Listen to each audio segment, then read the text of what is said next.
Hello everyone, আসসালামু আলাইকুম।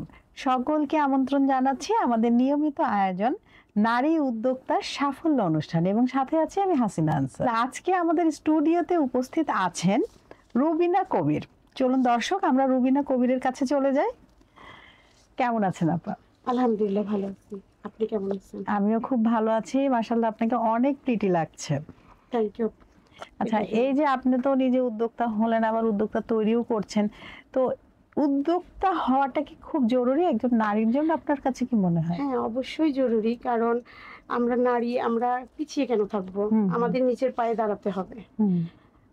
আমরা কেন বাবার কাছে বা স্বামীর কাছে কেন পড়ে থাকবো? আমাদের নিজের ইনকাম করে আমরা নিজেরা নিজেকে তৈরি করি, কেন অন্যের কাছে হাত পাতবো?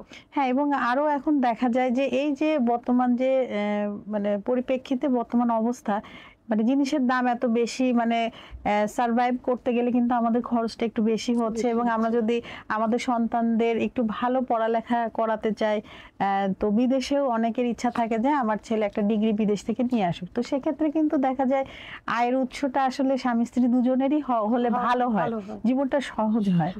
হ্যাঁ, তো এটা কি মনে করেন আপনি? এটা কি যুক্তিযুক্ত যে স্বামী স্ত্রী উভয়ই কাজ করবে? অবশ্যই। আপনার পরিবার থেকে কেমন এই ধরনের মানে সাপোর্ট করে কিনা? আপনার কোনো বাধা এসেছিল কিনা আপনার উদ্যোক্তা জীবনে?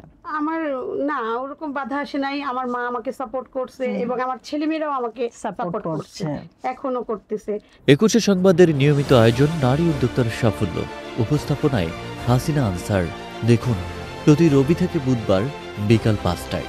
চোখ রাখুন একুশে সংবাদ ফেসবুক ও ইউটিউবে।